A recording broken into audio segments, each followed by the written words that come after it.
All right, adventurers, dungeon masters, all you investigators of the Arcane, welcome. Today, we're cracking open a case file on something that is, let's be honest, criminally underused in our games, the magical crime scene. Yeah, we're not talking about combat or dungeon crawls. We're talking about those strange, unsettling mysteries that can leave even the most powerful archmages scratching their heads. Just picture it. Your party kicks open the door and finds that. An impossible scene. There are no obvious answers, just this deep, chilling feeling that the very rules of reality have been bent, if not completely shattered. That's the big question, right? And today, we're tackling it head-on. The answer lies in a whole new discipline, one that can turn your players from just adventurers into true, bona fide investigators. So what's this new discipline? We're calling it Arcane Forensics. And really, it's a whole new way of thinking about your world. It's about transforming magic from a simple I win button for mysteries into a complex, fascinating part of the puzzle itself.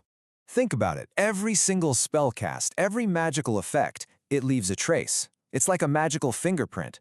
Arcane Forensics is simply the art of reading those prints. It's about understanding that in a world full of magic, the evidence is literally everywhere. You just need to know how to look for it. Look, the whole goal here is a huge shift in mindset. So many of us DMs, we accidentally let spells like Detect Magic or Speak with Dead just end the mystery. Poof, done. But with Arcane Forensics, the goal is to make those exact spells the start of the investigation. They provide clues, yeah, but clues that need to be interpreted, not just simple, clean answers. So how do we actually build these complex scenes? Well, it's actually way simpler than you might think. You can design pretty much any magical mystery you can dream of just by thinking in 3 distinct layers of evidence. First, you've got the physical. The stuff anyone can see. Then, layer 2 is that magical residue, those arcane fingerprints we were just talking about. But that third layer, narrative contradictions, oh, that's where the real fun begins. This is when the physical evidence tells one story, but the magical evidence tells a completely different one.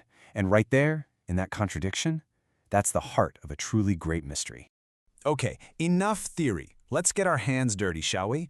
We're going to walk through 4 classic case files from the Arcane Forensic Manual, and we'll see exactly how all this stuff works in practice.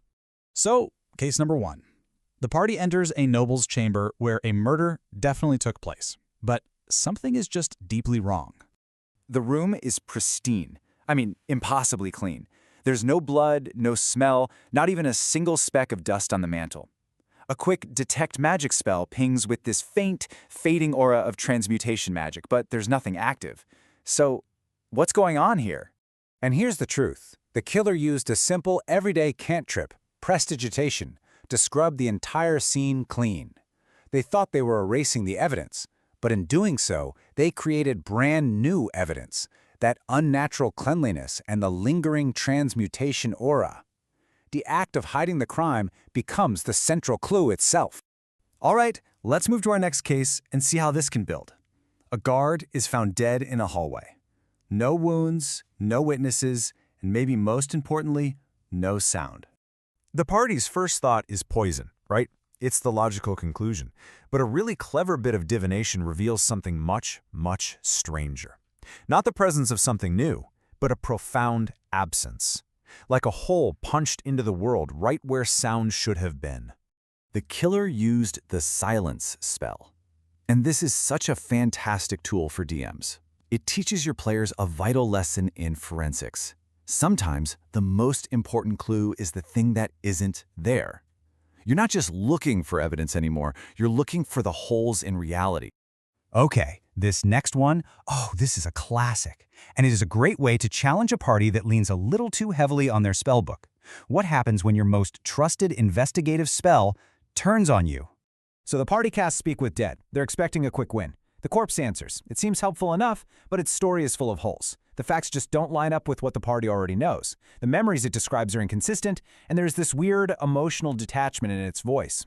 And here's a twist. Speak with Dead doesn't actually talk to the soul. It accesses the memories stored in the physical brain.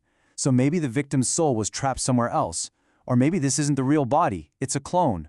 Or even scarier, maybe a skilled necromancer has magically tampered with the corpse's memories. All of a sudden, a simple spell becomes a complex, terrifying puzzle box. For our final case file, we're going to look at a scene that just screams murder, but but where the evidence tells a very different and maybe even more tragic story. The scene is just gruesome. A body, horribly mangled and literally fused into a solid stone wall. The immediate assumption, of course, is a brutal murder. But when the party starts investigating, they find all this weird spatial distortion and conjuration residue, but no trace of hostile or violent magic at all. The truth? It was a teleportation spell gone horribly, horribly wrong. This wasn't a crime of malice, it was an accident, born from desperation, or negligence, or just simple magical arrogance. See, arcane forensics isn't just about finding the killer, it's about uncovering the truth, whatever that truth may be. Now that we have the fundamentals down, let's look at some really weird edge cases. I mean, these are the kinds of scenarios you pull out when you want to challenge even your most experienced know-it-all players. Just chew on these for a second. A body killed by a magical trap after it was already dead. Or illusory blood being used to frame an innocent person. Or, and this is my personal favorite, evidence that exists completely out of order because of time magic. The key thing you have to remember is this. Even when magic is breaking the laws of physics, it still follows its own internal logic. And finding that logic, well, that's the whole challenge. So how do you actually use this at your table? It's simple. First, never, ever just say your spell doesn't work. Instead, reinterpret what it shows them. Second, let magic provide context, not easy conclusions. Third, reward your players for their clever thinking and their investigation, not just for burning their highest level spell slot. And finally, always, always include at least one juicy contradiction in every single scene. You know, when you start using these techniques, something really fundamental starts to shift in your game. You're not just presenting challenges to be smashed with swords and fireballs anymore, you're presenting genuine puzzles to be solved with wits and curiosity. Ultimately, this is the change. The central question of your game sessions stops being, who do we fight, and instead it becomes, what really happened here? It creates a totally different kind of tension, a different kind of victory, and honestly, a deeply rewarding experience for everyone at the table. So as we close this case file, I'll just leave you with a question. What kind of arcane mystery would you like to see us break down next? Maybe a step-by-step explainer of a full, complex murder? Or a tense, magical courtroom drama? Or what about exploring an entire city built on the principles of forensic magic? Let me know what you think. Until then, stay curious and happy investigating.